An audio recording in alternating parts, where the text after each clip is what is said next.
Cetasika is always something internal, and the object that we experience is external. So this is something opposite to my understanding. Could you please explain more for me about this? So we mentioned there are different ways of considering internal and external. One friend yesterday asked a question about in one's own citas and other citas. So this is one classification of internal and external. But when we talk about the ayatanas, like in the suttas, the Buddha taught a lot about the ayatanas, and also in the other parts of the Tipitaka. And when we talk about the ayatanas, we talk about those dhammas which are inner ayatana and those dhammas which are outer ayatana. So, for example, now at a moment of seeing, the eye sense is referred to as the inner ayatana, and that which is seen, the visible object, is the outer ayatana. And all kinds of cittas, including seeing consciousness, are considered as inner ayatanas, whereas the cetasikas are considered as outer ayatanas. So it's a way of classifying different dhammas that are associated together at this moment. At a moment of thinking, there is just the inner ayatana, which is the citta, and the outer ayatanas, which are the cetasikas that arise together. And it's said that citta is the innermost dhamma. So this is one reason why it's inner ayatana, but it cannot arise without the support of the cetasikas, which are like the ministers or the attendants, and here they are called outer ayatanas. I don't mind very much what they are called, but they have to arise together like the balancing on the point of a needle. There have to be the arising of these different dhammas to associate together at any moment for that moment of seeing or the moment of thinking to occur. So it's just a way of showing which dhammas are associated together at any moment.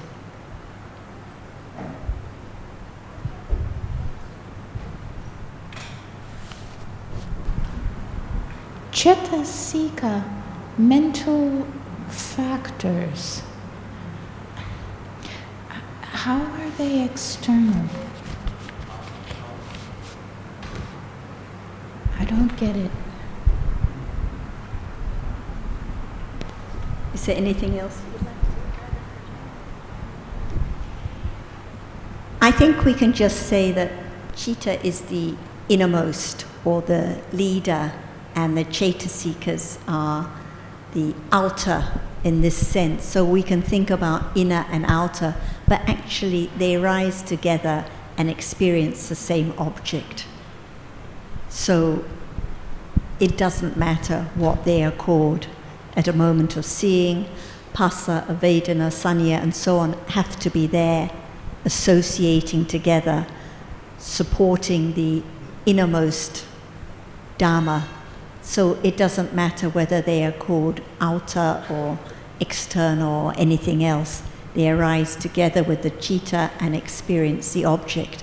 But if we want to understand what ayatana is, then we need to understand at this moment what are inner ayatanas and what are outer ayatanas, and which ones arise together. So what is the meaning of ayatana here? It is a point where all these arising and meet yes, each it's other. like the meeting point. Sometimes in English translations they call them sense fields or something, but it's quite misleading. Actually, they are the meeting point, meeting dhammas that associate together at this moment.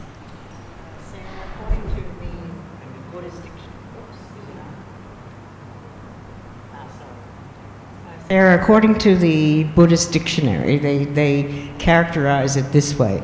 The inner ayatanas are the citta, cetasika, and so forth of each sense, at each sense base, whereas the objects are considered the outer ayatanas. So they don't separate cetasikas as being outer. They're part of, they arise with the citta, so that they're considered inner. We talked at lunchtime about the danger or how one cannot learn the Dhamma from dictionaries, because a dictionary is just limited to the understanding of the person who compiles the dictionary. So under ayatana in this dictionary, it's not correct. If we read in the Abhidhamma, we can read about those dhammas which are inner ayatanas. Well, where would they have a reference to show this, that it's the cetasikas? The dhammayatana, the manayatana are all chittas. The dhamma ayatanas are any cetasikas, any subtle rupas or nibbana. But to say they are the object, in the case of seeing eye, sense, and visible object, it's true visible object is the object, but when we're talking about dhammayatana, which includes cetasikas, subtle rupas, and nibbana, it's misleading to categorize dhammayatana as objects, because as everyone has been saying, when cetasikas arise, they arise with citta. Yes, that I know. So cetasika can be the object, but it's also referring to those cetasikas that arise with citta. So this is the subtlety of Dhamma. You can't just follow what a dictionary definition says. You have to check what it says in the Vibhanga about what exactly is manayatana and what is dhammayatana. As I understand it, the designation of cetasikas as external is just relative to the citta. Because we read elsewhere how the citta is pure, but it becomes tarnished by the cetasikas. So they are the outside, if you like, factor that gives the citta its wholesome or unwholesome quality, but considered on its own, although it never arises on its own, the citta is pure.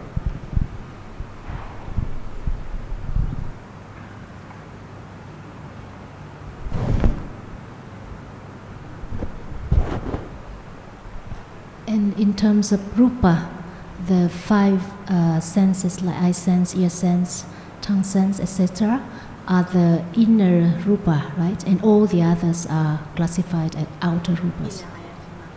In ayatana. Okay.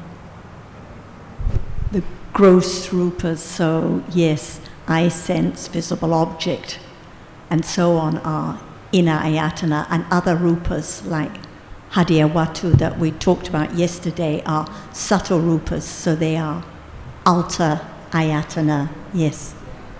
So this is why we can't just say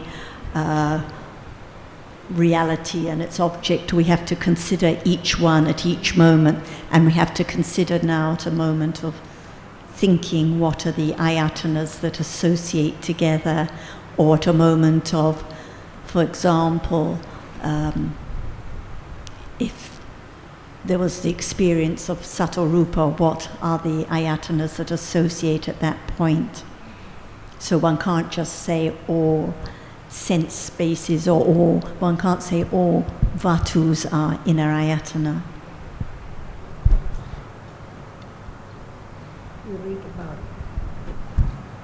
We read about ayatana and its now, right? So in order to understand very closely in the very beginning what appears at moment of seeing, that which appears is outer or the inner. The eyes here and the eyes there, what is inner and what is outer. See, the eyes here and the eyes there, what's the inner and what's the outer? the outer, see? So we have to understand what's meant by the inner and outer, because usually this is I, inner, and the others outer, right? And then more close than that, at moment of seeing, what is outer and what is inner. The I is here, and that which is seen is there.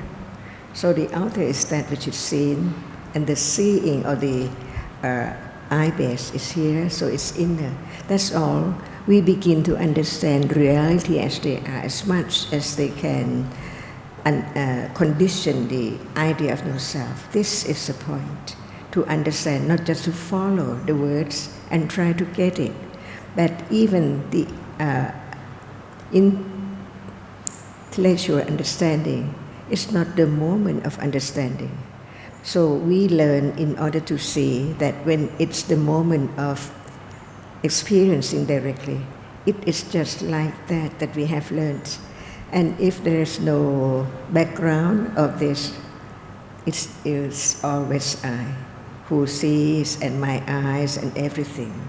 That's why we learn to understand what is ours and what is the others widely, and then closer and closer.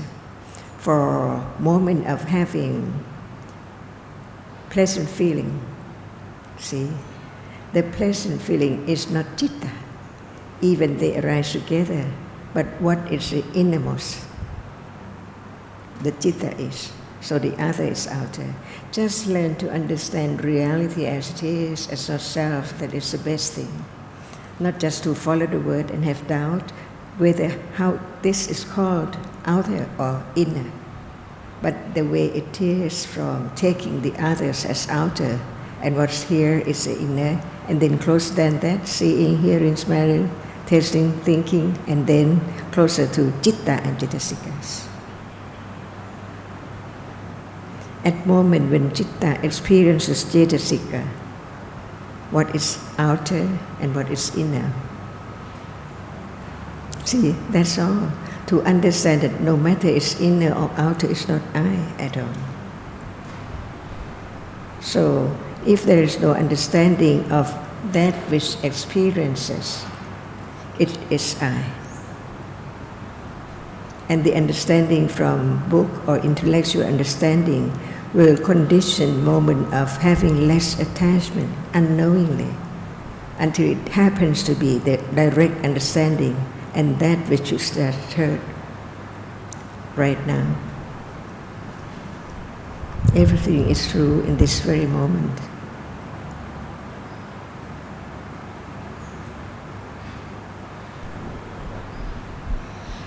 This morning you talk about there is nothing, first there is nothing, there is something, and then there is nothing again. So but the moment like to understand what it said, to see clearer that no matter inner or outer, they are not self. They have their own characteristics. Yeah. So I'd like to know if it is actually just a very short moment that there is something. It is the point. It is the exact point where the understanding can be. No matter it's known or not, it's like that, just as it is. Now, what is inner and what is outer, see? No need to try to find out, but until that moment appears, and whether how much detachment is developed, little by little, from taking it as I, or the seeing, or the eyes base and things, they are not self. Just to come to understand all the words we heard from time to time will condition unknowingly to understand better and better what appears now.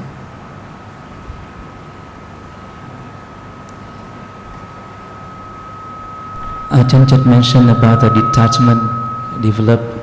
Is this the detachment of mental factor, or this the aloba? Please say it again. I just heard Ajarn talking about the detachment developing. My question, what is the detachment? Is it a mental factor? Would you like to call it? Just try to understand the It's characteristic. real. It's not citta, and it's not rupa. Is it wholesome or unwholesome? Even that it's not known yet. But we learn just to see the difference in order to have more certain understanding that they're not self. Just for that, to understand what appears as it is.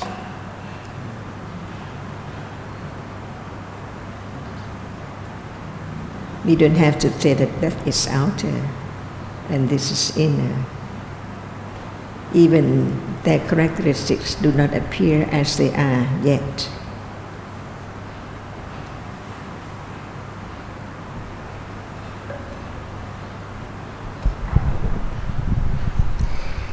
When it is not understood as an experience, it is still I.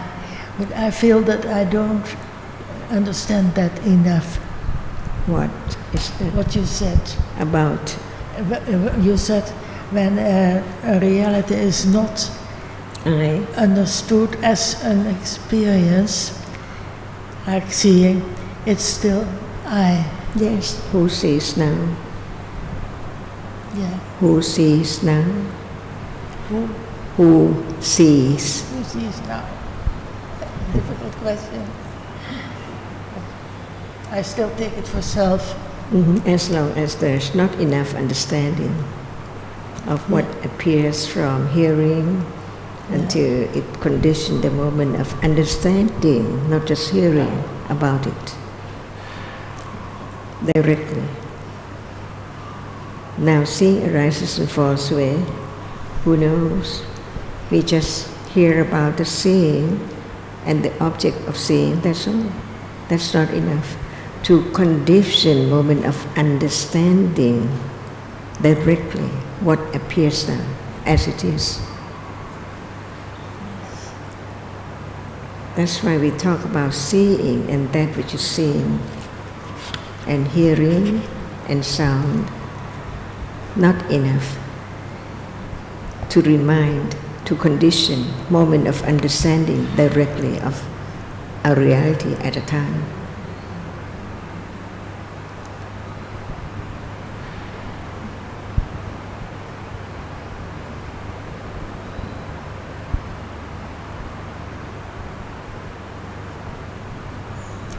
We did not consider this enough. That's the point of listening.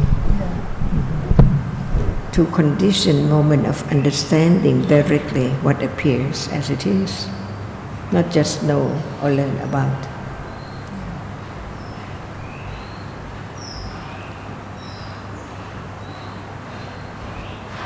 Everyone can say, seeing arises and falls away. But that is not the direct understanding, the moment when seeing arises and falls away. That's why there are different levels of understanding. Without the intellectual understanding, there is no conditions at all to understand what appears in life as usual in daily life. Nothing different. Seeing is like now, but the understanding is not enough to understand it.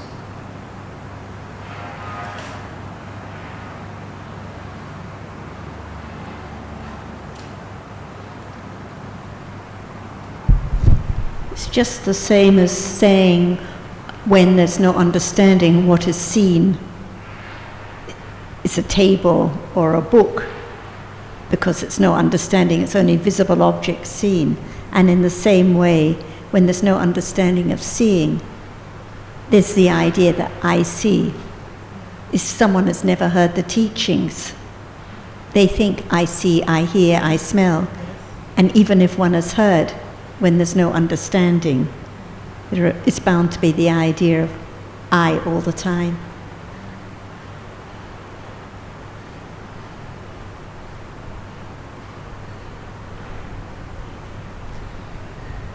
Anything more in your question? I can see there's doubt about it. It's clear intellectually, but not enough consideration. Ajarn would say not enough panya, which is true.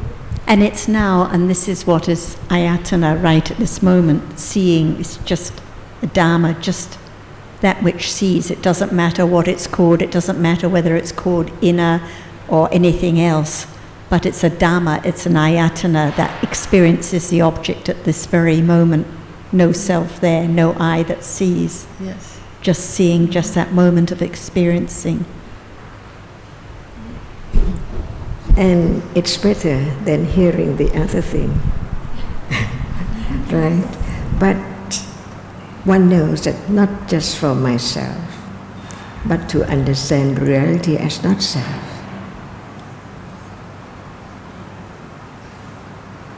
When it's kept in mind, no one, no self, we listen with understanding more and more. Because no self who is listening, who thinking, who is considering.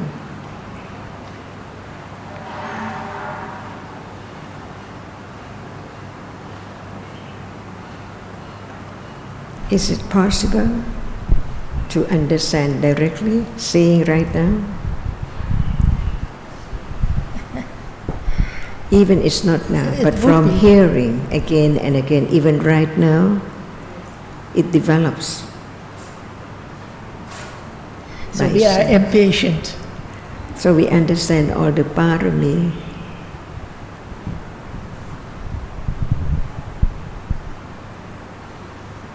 But it's very good that we have the opportunity now to hear about it. And then we have to hear again and again. We can say the best moment in life, the moment of understanding what appears as it is. That's I that is impatient again, thinking about my lack of understanding or not enough understanding. No. So it's the I idea of I again. But I appreciate that we have the opportunity to listen. So that is okay. That is not I. Different from the moments of impatience. You call that impatient? No? Different, I said, when there is moments of appreciating the value of listening, it's different from the moments of impatience of wanting to get result or wanting to have understanding. So different citas, different ayatanas at different moments. Yes. And that is Dhamma when there is Dhamma in daily life. And it's like that, even theoretical understanding, even pariyatti is like Dhamma in daily life. Even listening to Dhamma is like Abhidhamma in daily life when there is understanding.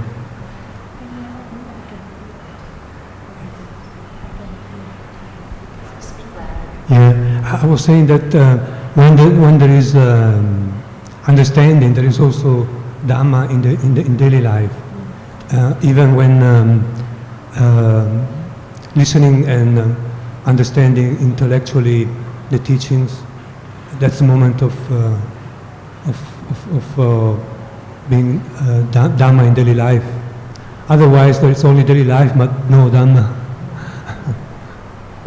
It's like even. And talking about daily life, so actually whether there is, now we're not talking particularly about virya, but we're just talking generally whether there is patience, whether there's kusala patience or akusala impatience at this moment. Actually they're all just dhammas that arise and pass away, nothing instantly, so not of any importance at all, nothing to be concerned or fussed about. Not my patience or impatience, just different dhammas. So it's all daily life. It's meant to make it clear. It's basically, we ask the questions to make it clear.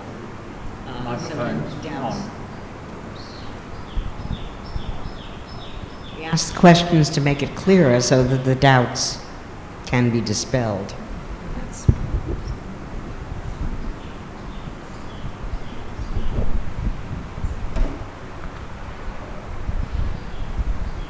sometimes we also think about a lot of details and intricate points and bring up with doubt, and it actually just leads to accumulates more and more doubt too. But this is also daily life, yes. You mentioned earlier about Dhammayatana. Is there any difference with Dhammaramana? Dhammaramana.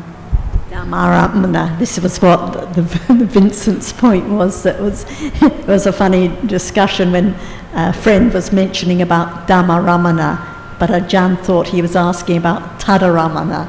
So yes, so it's a good point. When we talk about Dhammaramana, it's referring to any object that is experienced through the mind door. For example, it could be eye sense or seeing or subtle rupa or concept even. So Dhammaramana includes concepts. Anything that is experienced is the aramana that is experienced through the mind door. But when we're talking about Dhammayatana, it doesn't include concepts. So again, there's an error in this dictionary because it mentions that they're the same or that concepts are included. But concepts are not ayatanas, even though they are aramana, objects experienced through the mind door. So completely different. Dhammaramana just refer to the objects experienced. So often I find in most dictionaries they treat them both as the same, but Dhammaramanas are referring to the inner and outer dhammas, realities that arise together, that experience together. So that's why Cetasika, which arises with citta, is Dhammayatana, but the Dhammaramana could be concept of Cetasika, for example. So each word, each term has to be considered carefully.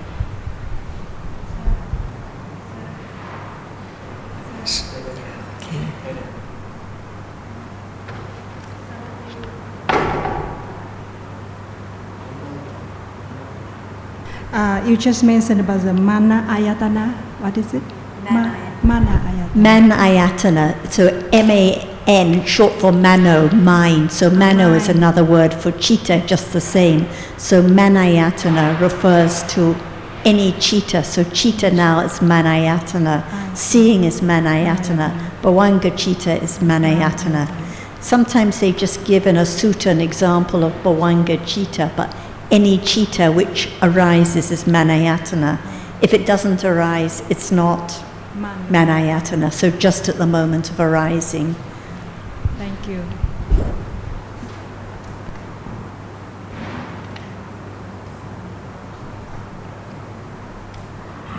So now, what is Dhammaramana?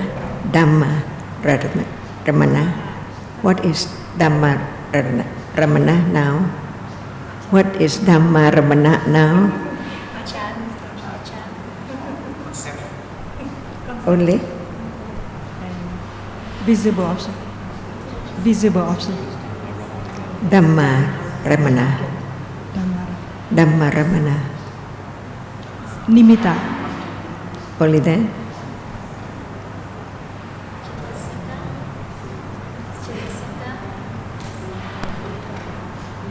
Eye sense also is We Dhammaramana. talk about aramana, not ayatana. So whatever object is experienced. Experience. I don't think eye sense is the object now, but visible object, sound, concept. Are these Dhammaramana? Because you say that Dhammaramana is experience in my mind door, right? So I don't think it's a visible object because it's a reality. After it's been experienced in the sense door, then it's experienced through the mind door. I see. How many aramanas are there?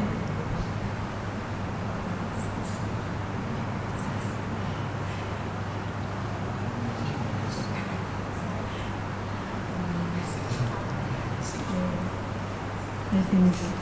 What are Dhamma Ramana now? It's With my remember is Remember or understand? now just remember. Now, I think that you understand as well. I just But remember. you don't know how to use the word for. Whatever the object of the citta is a Dhamma aramana. Another question is, what is, just one by one. What is Dhamma Ramana? What is Dhamma aramana? Is rupa. One. Rupa. Many rupas. not one. Yes, subtle rupa. What is that? sound. Subtle Sound. rupa. No, not sound. How to say? Water. Water element. Why? Because I think Not you think, the truth, yeah. the way it is. I know it's a link, a combination of many rupa, and I know that I know that it's a water element. So you mean that the water element cannot be object of the five senses? Yes, cannot be So the object. whatever is not the object of the five senses are Dhammarana. Dhammaramana Yeah. includes everything. And the object which is experienced at moment of seeing, is that Dhammarana?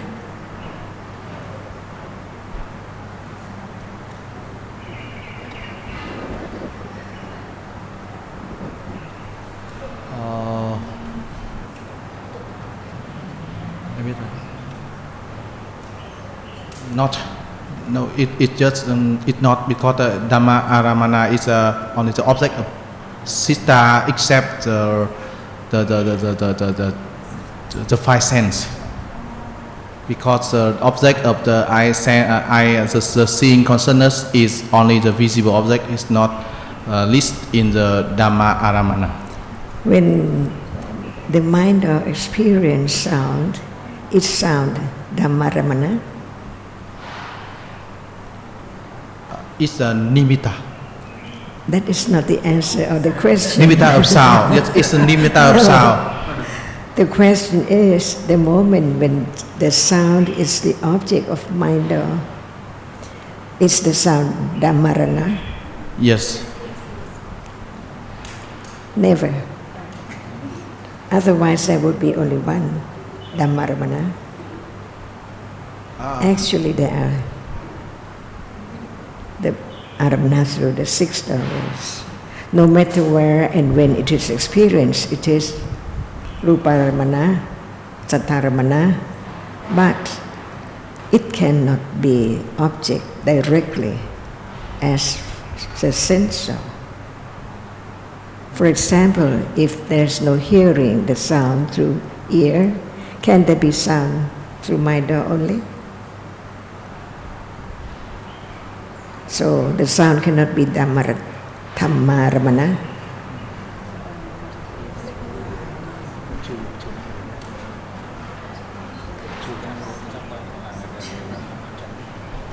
Okay, I got it.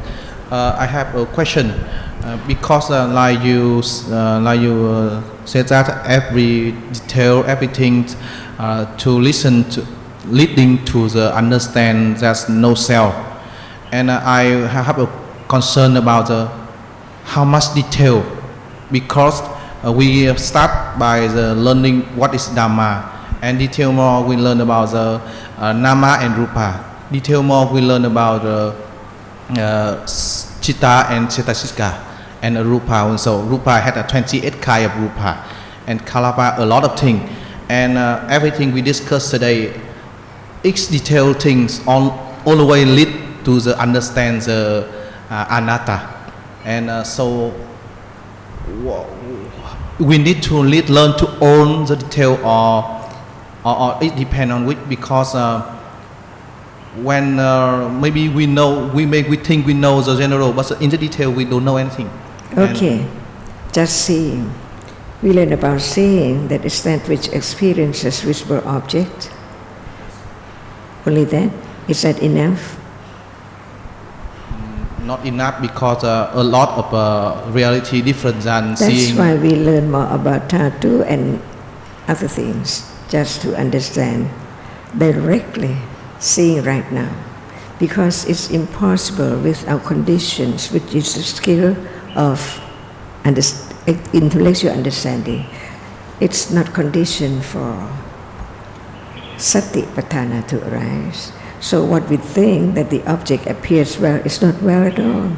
It's gone very rapidly. So how can we understand that characteristic, which is that which is directly experienced through sense door, and that which is not sensual? Learn to understand that no one can make it its own way.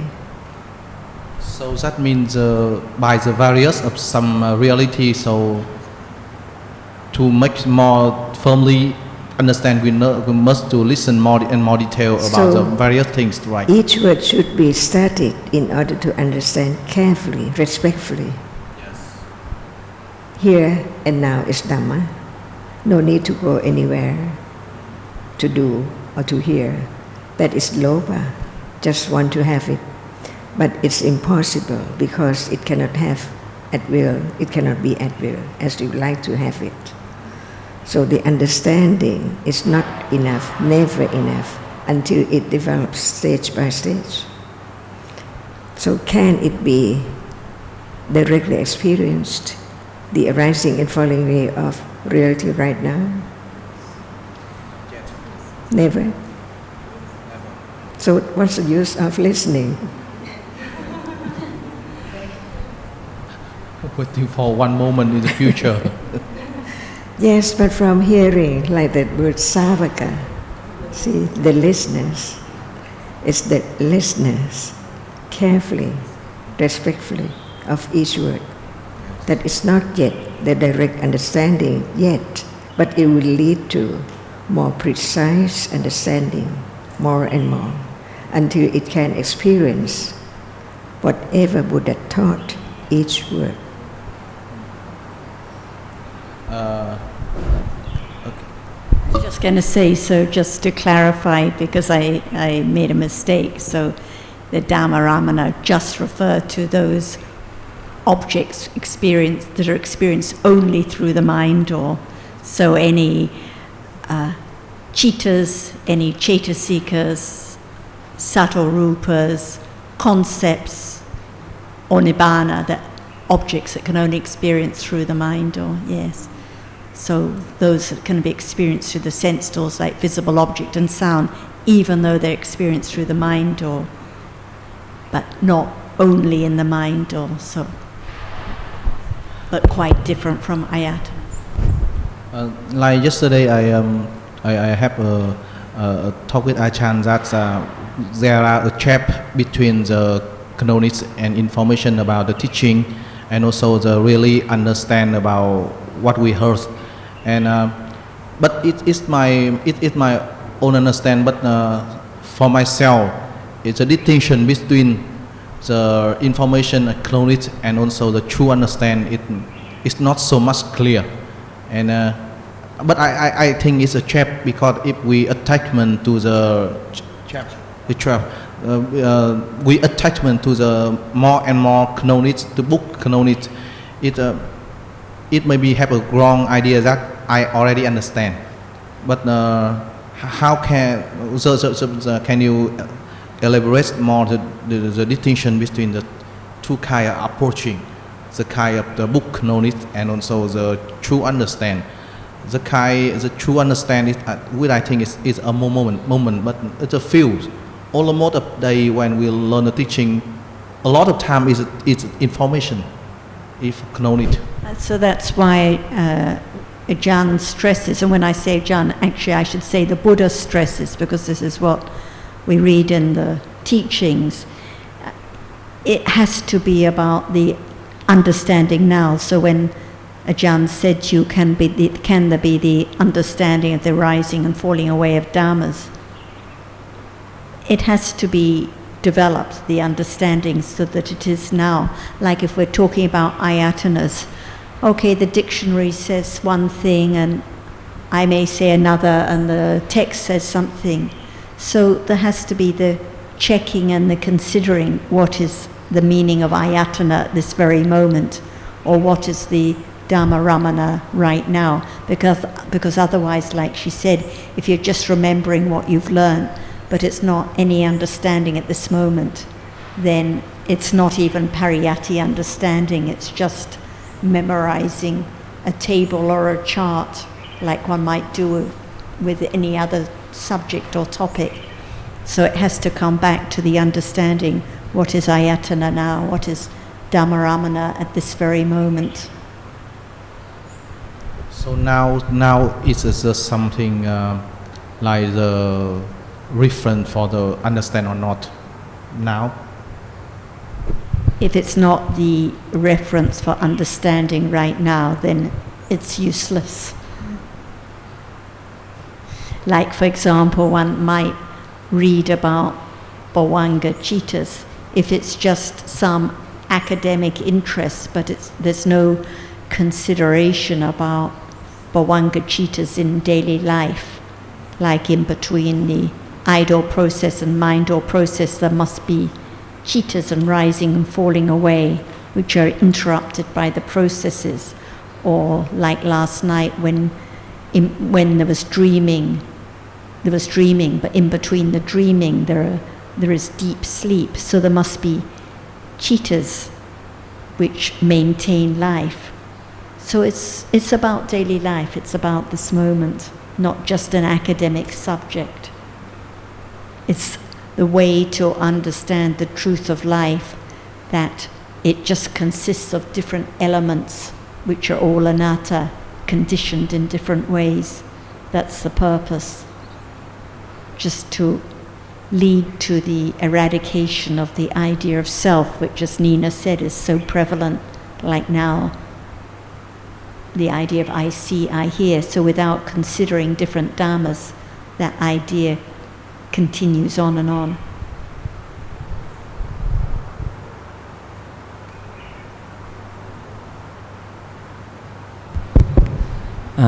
Sarah, about the over the idle process after the seeing, continued by the mind, then the object of that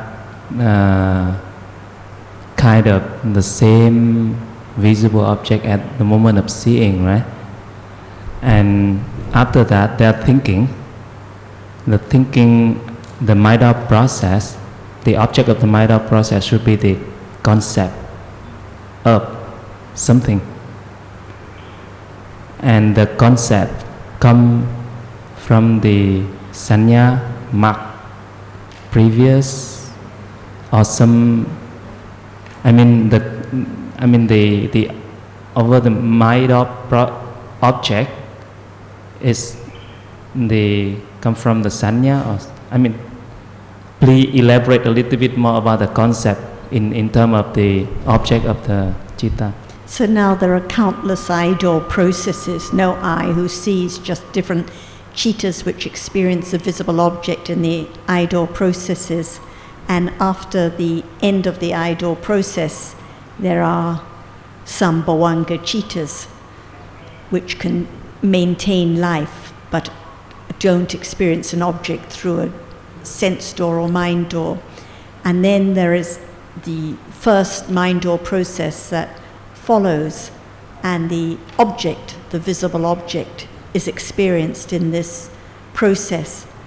Of course, the visible object itself that was experienced through the eye door process, that visible object itself has fallen away completely, but its image, its characteristic, its photocopy is experienced through the mind door. So we say it is visible object that's experienced exactly the same.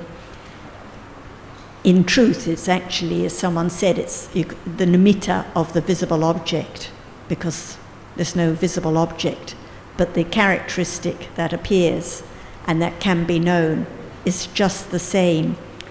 And afterwards there are countless mind door processes, and there is the making known what has been experienced, and the thinking about an idea, a concept of what has been experienced, and how can there be this thinking in different ways about what has been seen because of memory, because of sanya, which marks whatever is experienced. Without sanya, there can't be any thinking. And when there is thinking, it's vitakka, which is very important. I think you mentioned it before, vitakka, which turns to or touches a particular object.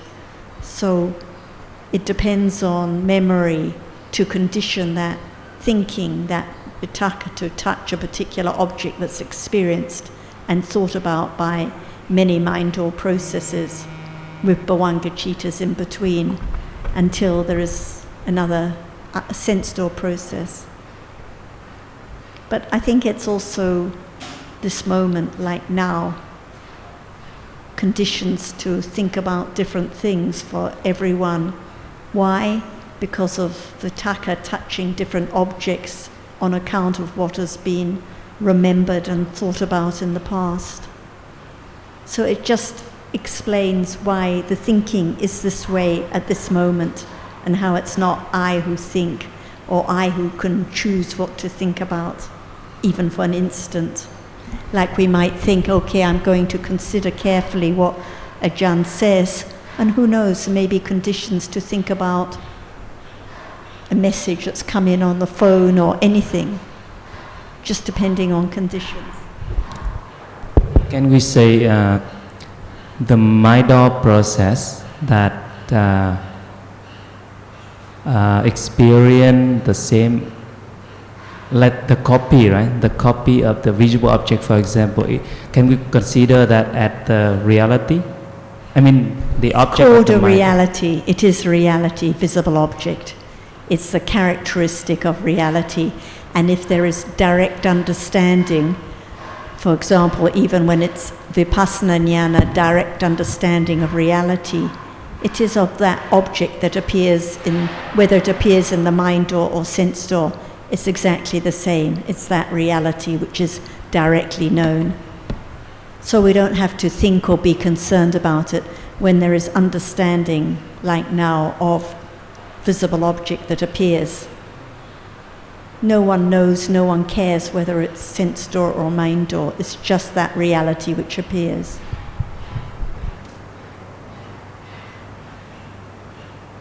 I just mean when we're thinking about something, the object is not the reality, right? As soon as it's thinking or dreaming about something, then it's concept. It's concept. But But if when there hadn't been the reality and there hadn't been the sign of the reality, there wouldn't be that concept. So as soon as they're thinking about glasses case, then it's not reality anymore. but after the seeing, the thinking and the